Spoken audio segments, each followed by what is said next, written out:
Assalamualaikum sahabat kisah Indo. Hari ini saya akan menceritakan kisah menarik yang ada di Indonesia. Namun sebelumnya saya sarankan untuk menuliskan sholawat kepada Nabi Muhammad SAW. Semoga sholawat kita ini bisa menjadi saksi untuk mendapat syafaat di akhirat. Mari sama-sama subscribe dan like video ini, agar bisa menjadi amal jariah yang terus mengalir. Amin. Legenda Gajah Putih berakar kuat di Aceh, khususnya di daerah Gayo. Cerita ini berkisah tentang Kerajaan Linge, yang kini wilayahnya mencakup beberapa kabupaten di Aceh, termasuk Bener Meriah yang bahkan dinamai berdasarkan nama tokoh utama dalam legenda ini. Di sebuah kerajaan kecil di Aceh, hiduplah seorang pangeran bernama Bener Meriah. Ia dikenal sebagai pemuda yang bijaksana, gagah berani, dan sangat dicintai rakyat. Namun, kehidupannya berubah drastis ketika ia menjadi sasaran fitnah oleh saudara tirinya yang iri hati, Sengeda. Sengeda menyebarkan rumor bahwa Bener Meriah berencana merebut tahta ayahnya. Raja, yang sangat mempercayai Sengeda, murka dan mengusir Bener Meriah dari kerajaan. Hati Bener Meriah hancur berkeping-keping. Ia merasa sangat tidak adil diperlakukan demikian. Dengan hati yang sedih dan kecewa, ia melarikan diri ke hutan belantara. "Ayah, mengapa engkau tidak percaya padaku?" ratap Bener Meriah di tengah hutan. Di tengah kesedihannya, Bener Meriah bertemu dengan seorang pertapa sakti. Pertapa itu mendengar kisah pilu Bener Meriah dan merasa iba. "Wahai pangeran, kesedihanmu sangat mendalam. Aku akan membantumu," kata pertapa. Pertapa kemudian memberikan Bener Meriah sebuah ramuan ajaib.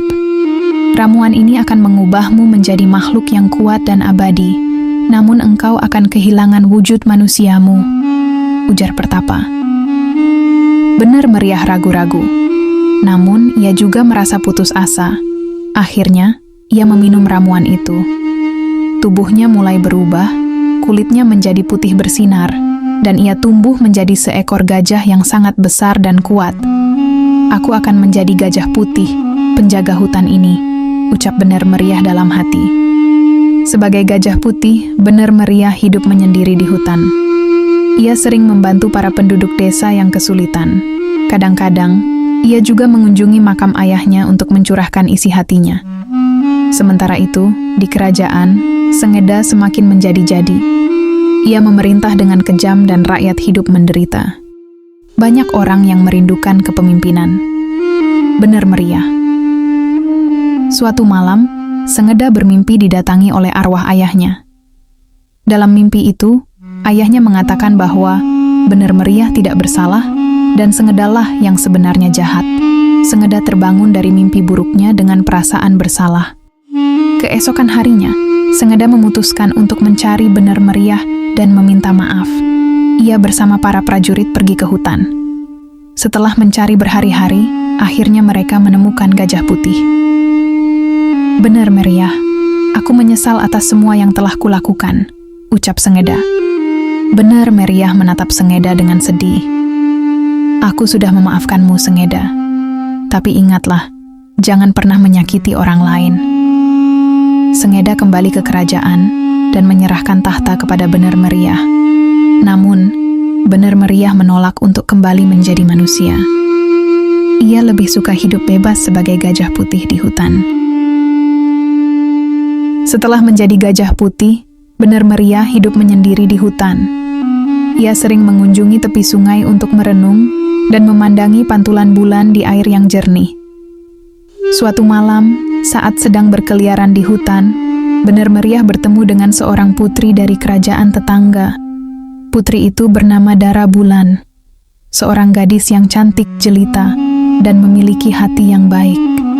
Dara Bulan terpesona oleh keindahan dan kekuatan gajah putih. Ia sering datang ke hutan untuk bertemu dengan Bener Meriah. Mereka sering berbicara tentang berbagai hal, dari cerita rakyat hingga mimpi-mimpi mereka. Dara Bulan sangat ingin membantu Bener Meriah untuk kembali menjadi manusia. "Bener Meriah, aku akan mencari cara untuk mematahkan kutukanmu," ucap Dara Bulan. Dara Bulan kemudian meminta bantuan seorang dukun tua yang sakti. Dukun tua itu memberitahu Dara Bulan bahwa untuk mematahkan kutukan, diperlukan air dari mata air suci yang terletak di puncak gunung tertinggi di Aceh. Dara Bulan dan Bener Meriah memulai perjalanan yang panjang dan berbahaya untuk mencari mata air suci. Mereka harus melewati hutan belantara, sungai deras, dan tebing curam. Sepanjang perjalanan, mereka menghadapi berbagai rintangan dan bahaya. Namun, dengan saling membantu, mereka berhasil mencapai puncak gunung. Sesampainya di puncak gunung, mereka menemukan mata air suci yang berkilauan. Dara Bulan mengambil sedikit air dan memberikannya kepada Bener Meriah. Seketika, tubuh Bener Meriah kembali normal. Ia berubah menjadi manusia lagi. "Terima kasih, Dara Bulan," ucap Bener Meriah dengan penuh haru. Bener Meriah dan Dara Bulan kemudian kembali ke kerajaan.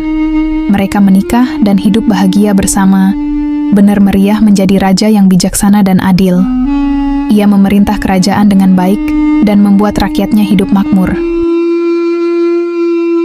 Setelah kembali menjadi manusia dan hidup bahagia bersama Dara Bulan, Bener Meriah menjadi raja yang bijaksana dan dicintai rakyatnya. Ia memerintah dengan adil dan membangun kerajaan Aceh menjadi semakin makmur. Namun, di dalam hatinya, Bener Meriah masih merasa terikat dengan hutan dan kehidupan sebagai gajah putih. Suatu hari, ketika sedang berburu di hutan, Bener Meriah bertemu kembali dengan pertapa sakti yang pernah membantunya. Pertapa itu memberitahu Bener Meriah bahwa kutukan yang menimpanya sebenarnya belum sepenuhnya hilang. "Kekuatanmu sebagai gajah putih masih ada dalam dirimu, wahai pangeran," kata pertapa. "Jika suatu saat kerajaanmu membutuhkanmu, kamu bisa kembali berubah menjadi gajah putih untuk melindungi rakyatmu." Bener Meriah terdiam mendengar kata-kata pertapa itu. Ia menyadari bahwa kekuatannya sebagai gajah putih adalah anugerah yang harus ia gunakan untuk kebaikan. Beberapa tahun kemudian, kerajaan Aceh diserang oleh musuh dari kerajaan tetangga. Raja Bener Meriah memimpin pasukannya untuk melawan musuh. Namun, pasukan musuh sangat kuat dan sulit dikalahkan. Dalam keadaan darurat, Bener Meriah memutuskan untuk kembali berubah menjadi gajah putih. Dengan kekuatannya yang dahsyat, Bener Meriah berhasil mengalahkan musuh dan menyelamatkan kerajaannya. Rakyat Aceh sangat bersyukur atas keberanian dan pengorbanan raja mereka. Setelah kembali ke kehidupan normalnya sebagai raja, Bener Meriah tidak pernah melupakan identitasnya sebagai gajah putih. Ia sering menyempatkan diri untuk kembali ke hutan, menjelajahi rimba belantara yang menjadi rumahnya dulu. Di sana, ia menjaga keseimbangan alam, melindungi hewan-hewan lemah, dan mengawasi hutan agar tidak rusak oleh tangan-tangan manusia yang serakah. Konon, jika ada bencana alam mengancam Aceh, seperti gempa bumi atau tsunami, Bener Meriah akan muncul dalam wujud gajah putih untuk menenangkan alam dan melindungi rakyatnya. Kepercayaan ini membuat masyarakat Aceh semakin menghormati dan mengagumi sosok Raja Gajah Putih. Selain sebagai simbol kekuatan dan kebijaksanaan, gajah putih juga menjadi simbol perjuangan rakyat Aceh. Dalam sejarah Aceh, banyak peristiwa yang melibatkan gajah putih sebagai lambang perlawanan terhadap penjajah. Konon, ketika Aceh dijajah oleh bangsa asing, gajah putih sering muncul untuk memimpin pasukan Aceh dalam melawan musuh. Sejak saat itu, Bener Meriah dikenal sebagai Raja Gajah Putih. Ia menjadi legenda yang hidup di hati rakyat Aceh. Kisahnya diwariskan dari generasi ke generasi sebagai simbol keberanian, kebijaksanaan, dan pengabdian. Terima kasih sahabat Kisah Indo yang telah menyimak cerita ini sampai akhir. Saya harap kalian menyukai cerita yang indah ini. Wallahu a'lam bishawab. Wassalamualaikum warahmatullahi wabarakatuh.